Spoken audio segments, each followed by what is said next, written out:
iimaanku shaygu qiraa lagu qaboobaa in raxmaanka qowlkii fahmaa soor maqaayibe ee qololkii fardowsiye jannuu qoorsan weligiye qaangaadh haddii aad tihiin qiira lagu beeray waxyigeenna qiimaha ku sugan quursi ka ilaasha qur-aanka iyo sunnaha la ysku ladhay yaan la kala qaadin qaadaa dhigoodana bartiya sida wax loo qeexo oo tafsiirka waa lagu qoyaa fura quluubtiinna qiyaamaha xaggiisaa dhowaan loo qulqulayaaye dadyow qaadirkeennii wacnaa qaata amarkiisa. alxamdu lilaah wahanaau lilaah wsalaatu wasalaamu calaa rasuuli illaah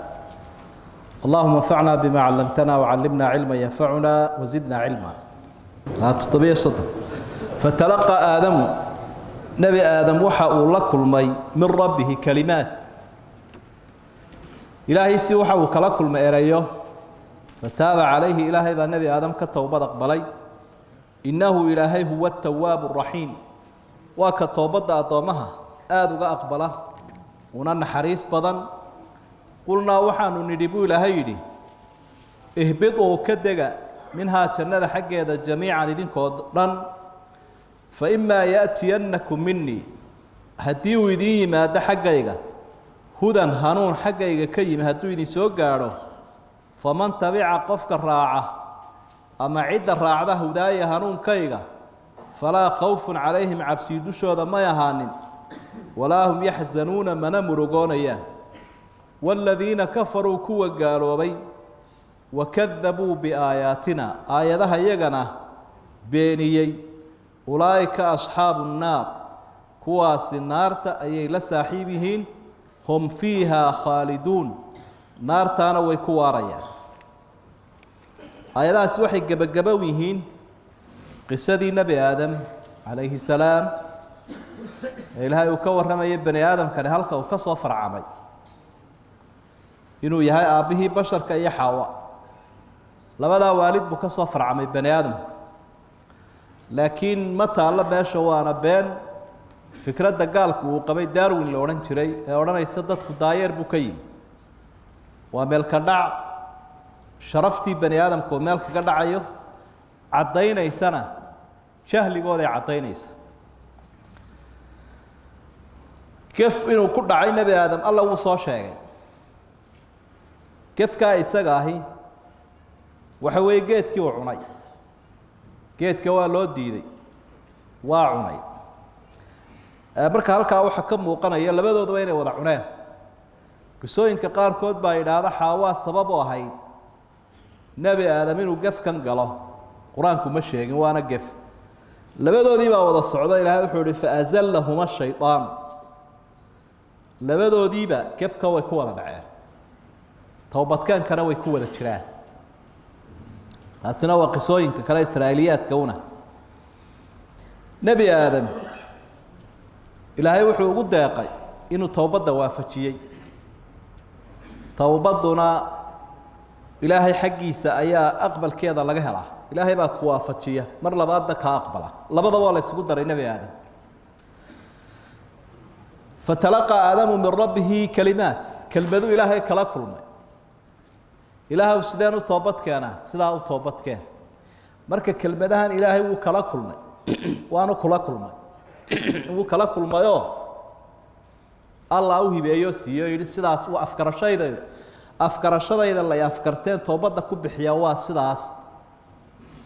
markaas uu dabeetana ilaahay ku raali galiyay suuratul a'raaf buu ilaahay ku xusay maxay rabbana zalamna anfusana wa in lam taghfir lana wa tarhamna lanakunanna min al-khasirin ونبي آدم يحوى هذا وحنا إلهي ونفتيدي وكحد قدمنا وكوقفنا حتى أنا نودم بدافنا وأنا نون حريصنا هو خسارة النقطة دونا الكاو حكا قعد عذر دار إن بحسه كان جرا وده قف كايا إلهي إسكده وإلهي وين الضامه ويكاسا محا وحي كقول لين هذا قرات كاجا قراته دولة دارنا يضدنا بقى وحي إسكود لانون إن عدي قراءة قفك والعذر عند الكرام مقبول عدي شرف لنا عذر دارك ويقبشاه مركا هدي قفك سورة هذا قفك يقا واقرتي رالي قليل بان كبحيي إلهي نوك أقبلا أضمونه ويكا أقبلا لكن قفك مركو نك تحرف يدعوه يتوبضنا لقا أقبلا ما يدذكروا وحودي ويكا دوني انتقال بارك بلادني مشكلة وايد تسوي فتلقى آدم من ربه كلمات كلمدهاس هل كان إلهي وكو أماني ألا بحيي وأفكار الشدة توبة وحول بقى أفكار الشيء لين marka doonaysa inaad toobad keento kelmadaha Ilaahay uu toobada ku aqbalo aayada aynu akhrinaaba kamida suuratul a'raaf ee biheen iyo hooyadeen ay Ilaahay ugu toobad keenay subhanahu wa ta'ala hamiga iyo murugada iyo musiibada kugu dhacda waxyaabo Ilaahay kaaga dul qaadana waxa kamid ah ama ducooyinka mustajaabka tii uu akhriyay nabi Yunus maxay ahayd la ilaaha illa anta subhanaka inni kuntu min adh-dhalimin quraanku isaga isfasiraya إلهي بك توبة أقبلي اسماء إلهي وحكم التواب الرحيم أدب توبة وأقبلها عدك لك ما أقبلي ستوبة ومن يغفر الذنوب إلا الله قال هذا وحي كور وريقان من كبوابك كنيسة ده تشوغي هذا الدم بقى نقل عافية هاتوا سكوك الغفران بل شو الذي الدم بدافك كان العقد النقاط دم بوشيغ ينضتك دم إلهي وبعدها سبحانه وتعالى اسماء إلهينا ووحي كصار ورا قرآنك هي حديثك صحيحة وحمركاس علماء السويديين يقول اسكودين كجوابان سؤاشا ملائكة إلهي ويديين أي هذا تجعل فيها من يفسد فيها ويسفك الدماء أنا آدم كان إلهي وكانوا وأبو ريقو قفية marka dambiga uu galay qofku Ilaahay uu kari karay inuu ka badaayo sida malaa'ikta uu ka dhiga dad dhowrsoon oo aan gafayn xigmadaha ku jira maxay ibn qayyim rahimahullah raga u baxay uu kamid yahay jawaabta waxyaabaha xigmada ku jira waxa kamid ah gafaf kale inuu galayno inuu Ilaahay jecel yahay horta toobada cidda toobad keenta inna allaha yuhibbu at-tawwabin wa yuhibbu al-mutatahhirin wixii Ilaahay uu jecel yahay xigmadu baa ku jira adoomaha Ilaahay wuxuu ugu yeeray dulqaad ayuu ugu yeeray isaafiya buu oo isu dulqaad oo isa saamaxa marka xigmadiisu waxay keentay de wixii isagu uu ugu yeeray adoomaha inuu isaguna uga horeeyo oo kala duuli isaafiya de isagiina inuu caafiyo dambiga iska dhaafay isagiina inuu dhaafo xigmadaha waxa kamid ah Ilaahay wuxuu leeyahay magacyaal al-Ghafuur al-Afuw al-Halim at-Tawwab ده waxay ku tacalluqaan waa inuu jiro wuxuu dhaafay iyo wuxuu caafiye iyo wuxuu saamaxa waa inuu jiro wuxuu saamaxa hadaan inta dambiba jirinba marka asmaada Ilaahay tafsiirkeedii baa ka soo baxay halka iyo xaqiiqadii ay ka waramayeen waxa la garanayaa qadaaga iyo qadarka Ilaahay inuu yahay mid taabagalan waxba soo celinayn horuu Ilaahay u sii qoray kaasi uu gafi doonaa qadarkiisaasi ma baaqanayo sidii buu qofku ku imanaya marka gafkaad ku dhacday wuxuu ka jawaabaya qofku wuxuu ka jawaabaya qadarki oo lagu cadeynaya inuu qadarka Ilaahay baaqanayni subhanahu wa ta'ala gafka xigmadaha ku jira waxa kamid ah inuu garto adoonku inuu Ilaahay u baahan yahay adoon waliba markuu gaf ku dhaco marka hore dunuubtu qofka wuu u maman yahay uu jecel yahay markuu dambiga ku dhaco uu warwaraa uu walaaca uu qirooda marka hareeruhaaga war xagaad u baxsata wariya ka dhaafaya ku qariya ka saamax marka baahidii Ilaahay u baahnaabo adoonku ayuu qiranaya halka uga muuqanaysa adoonku waxa uu garanayaa naftiisu inay tahay mid dulmi ku dhacday oo baahan abuu laka bi ni'mati wa abu laka bi dhanbi نعمة السيسان قرنايا جفك أنكاج غليبا قرنايا وحيابا كم كتيرة وحكم إذا دم بقى نقول إن حكمتها كتيرة إقامة حجة عدله على عبده مركو قفك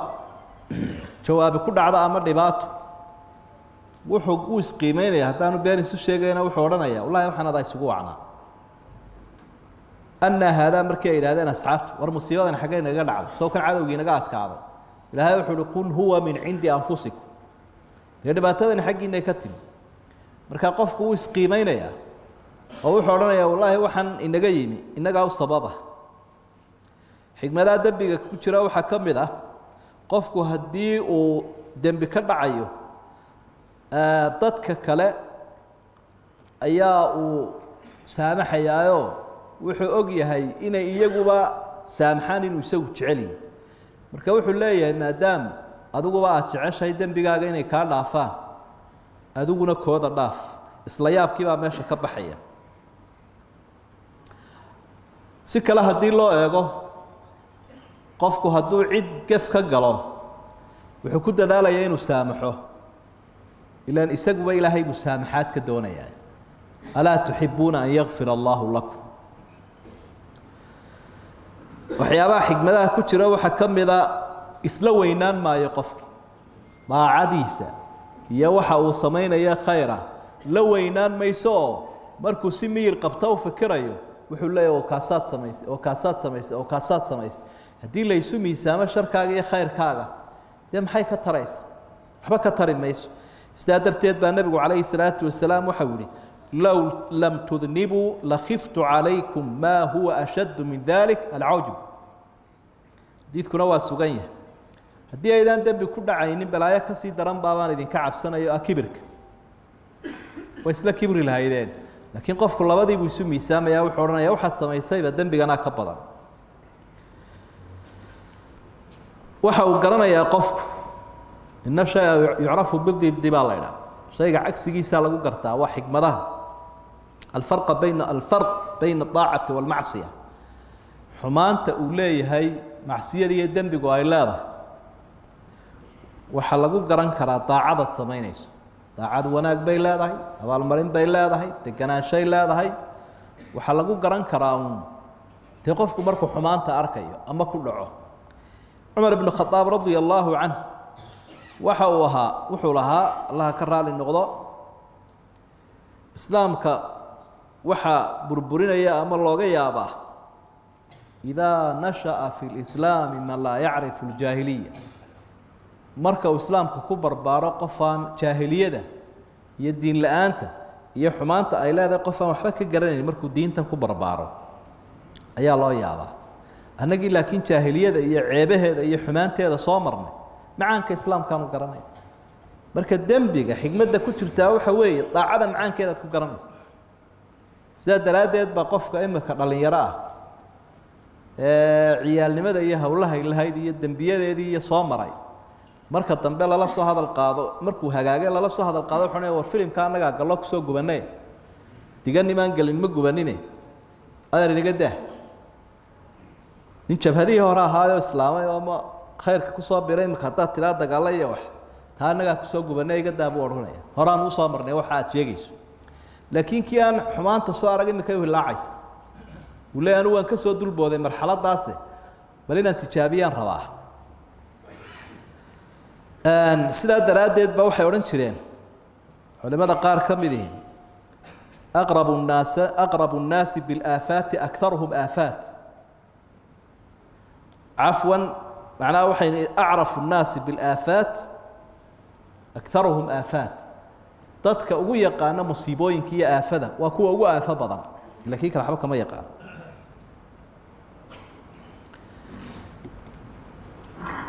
waxaa dunuubta ku jira markaad adigu dembigaaga eegto dadka ceebahooda ku mashquuli maysid oo xikmadaha ku jiray ka mid duuba liman shagala caybuhu can cuyuubi innaas oo adiguba kanaad leedo kanaad leedo kanaad leedo siduu nebiguba lahaa calayhi salaatu wasalaam aniga agtayda dad ha ku soo qaadina aniguba kaa iyo kaa iyo kaa leh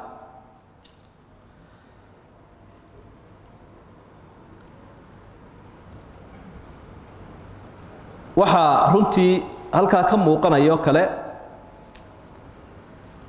idaa waqaca fi اdanbi shahida nafsahu midla ikhwaanihi اlkhaai'iin markuu gefka ku dhaco walaalihiisa kale wuu garaabaya wuxuu leeyahay war qofkii aad dhaliilaysa show wixii aad ku dhaliilaysaa baa ilaahay kugu salladayba markaa wuxuu odhanayaa wallaahi hebelkaas musiiba baa heshee bal ilaahay ka magan gal sidaa daraaddeed bay habboon tahay qofka inaan lagu diganin wixii balaayo ahee ku dhaca ilaahay inuu ka saarun baa loo baryaa qisadaa waxyaabaha bacdu salaf waxay leeyihiin malaa'igtu markay nebi aadam ku ceebeeyeen arrintan ay yidhaahdeen cid dhulka fasahaadinayso oo dhiigga daadinaysa maxaad kaga abuuraysaa laba malag baaba la soo saaraybo aayaadka boqol meelaha markaynu marayno aynu arki doono haaruut iyo maaruut la idhaahdo sixirkaa la barayo dadkii baa la yidhi baro tijaabadaa bani aadamku uu gelaya gafafka bal la eego oo wamaa unzila cala almalakayni bibaabila haaruuta wamaaruut markaasaynu ku gaari doonaa dabeedna waxay arkeen ilmo bani aadam hawsha ka soo gaadhay dembiga ayay arkeen malaa'igtii intii ka dambaysay malaa'igtu way u garaabeen ilmo aadama waxay idhaahdeen oo nimanka hawl baa haysata ama dadka hawl baa haysatee waxay mudan yihiin in ilaahay dembi dhaaf loo weydiiyey aladiina yaxmiluuna alcarsha waman xawlah yusabbixuuna bixamdi rabbihim wayastakfiruuna liladiina aamanuu maxay leeyihiin rabbanaa wasicta kula shayin raxmata wacilma faغfir liladiina taabuu waاtabacuu sabiilak waqihim cadaab aljaxiim waa malaa'igta carshuraxmaanka sidaa dembi dhaaf ba ilaahay noo weydiinaya hawl baa haysata ilmo bani aadame ilaahu dadkaa iimaanka leh gafaya ilaahu dembiga ka dhaaf xikmadahaasaa ku jira dembiga had iyo jeer aynu ku dhacayno asraartaas ama waxyaabahaasaa ku jira bay leeyihin culimadu xalkuna waxa weeye ama waajiba inuu qofku deg deg uga toobad keeno halkan ilaahay uhi ihbiduu minhaa jamiican yuu la hadlayaa aimada qaarkood waxay leeyihiin aadam iyo xaawun baabuu la hadlaya shaydaanba kuma jiro oo mararka qaarkoodna way dhacdaa jamaca in laba lagula hadlo siiba marka ay jamac labadaa qof jamac xambaarsan yihin ile aadam iyo xaawo ummad bay u taagan yihin oo waxaa ka farcamaya waxaan la arkee faraha badan dee markaa labadooduu la hadlaya ilaahay waxaa halkan ku jirtoo kale ilaahay wuxuu u sheegay adduunyada marka ay tagaan inay tijaabo mari doonaan faimaa yaatiyannakum minii hudaa hanuun baa idan iman doona waa waxyi rususha loo soo dhiibayo oo kutub ah haddii hanuunkaasi yimaado cidda hanuunkayga raacda cabsi iyo murugaba waan ka dulqaado waa awliyada ilaahay waxaa markaa halkaana ka muuqanaya tijaabaday bani aadamku marayaan intan adduunyada ay joogaan ilaahay ugu cibaadaysanayaan raacidda sharcigaa ka mid a sharciga diinta samaawiga ilaahay uu soo dejinayo rasuul walba loo soo dhiibayo in la raaco taasina faa'iidooyin badan bay leedahay midda u horeysa waa fariidatun sharciya wa daruuratun bashariya inaynu diinta samaawiga ilaahay uuna siiyey iyo waxyiga qur'aan iyo xadiidba raacno kuwa horena lagu addoonsaday innagana laynagu addoonsaday waa faral waanaynu u baahannahayba daliilka caqligiina saasuu sheegayaa daliilka naqligiina saasuu sheegaya caqligaagu saasuu kuu sheegaya markuu sax yahay sharciguna sidaasuu sheegaya faa'iidooyinka ku jirana waxaa ugu horeeya dee horta sharci cid kuu samaysa waxa ugu wanaagsan dee ciddii ku abuurtay wax walba ciddii samaysaa ayaa macluumaadka ugu wanaagsan ka bixisa iyo sida loo wadayo alaa yaclamu man khalaqa wahuwa latiifu lkhabiir cidduu abuuray miyaanu ilaahay aqoonin wuu yaqaanaa waxa wadaya sharcigaa ilaahay uuna siiyo waa ka lagu badbaadayo ee maanta musiibada faraha badan ayna haysata aynu kaga bixi karayno faa'iidooyinka ku jira waxaa ka mida waa tashkhiisun liddaa'i waddawaa cudurrada maanta caalamka haysta iyo bulshada sharcigaasaa u sheegi karaya dawaduna way barbar taallaa markay dadka muslimiinta ahi sharciga raacaan ilaahay wuxuu ka kor yeelaa dulliga in allaha yarfacu bihada alkitaabi aqwaama wayadacu bihi aakhariin nebi maxamed wuxuu leeyahy calayhi salaatu wasalaam kitaabkan qur-aanka iyo sunnada rasuulka raaciddooda ilaahay ummadaha qaar buu ku sharfayaa kuwa diidayna wuu ku dulaynayaa marka cisiga muslimku wuxuu ku jiraa kolba inta ay raacaan ama u dhow yihiin kitaabka faa'iidooyinka ku jira waxaa ka mid ah akhlaaqda wanaagsan waxaa laga helaa uun diimaha samaawiga ee qur-aankani soo khatimay adduunyadu maanta waxay la waalatay akhlaaq la-aan wax walba gaalada aan tijaabinna bay idhaahdeenoo xun markaasay qurun uga dhaceen akhlaaq qurxiso ummad oo wanaagsan diintaa iyo waxyigaasaa laga helaya waxyaabaha laga helaya waxaa ka mid a cadaab baa laga badbaadaya oo janno ilaahay baa lagu helaya waxigan inayn raacno oo ina xukumo oo aynu xaakim ka dhigana kii ina kala xukumayo faa'iidooyinkay ka mid tahay sacaadata daarayn in laga helo adduunyadana waa lagu liibaanaa waxigan in la raaco oo waa lagu nastaa oo naruuro iyo naxariis baa laga helaa aakhirana janna lagu helaa faman ittabaca hudaaya falaa yadilu walaa yashqa suuratu daaha qofka hanuunkayga raaca falaa yadillu fi dunya walaa yashqa fi laakhira adduunyadana guuldarraysan maayo aakhirana adduunyadana lumi maayo aakhirana guuldarraysan maayo sacaadu helayaa labadaba halkanna ilaahay wuxuu uhi cabsi iyo muruga kuma dhacayso cabsida iyo murugada iyo ciilka iyo cidhiidhiga waa ka gaalada haysta diin la-aanta ka haysta waman acrada can dikrii faina lahu maciishatan danka sidaa ilaahay uu kaga warramay subxaana wa tacaala halkaa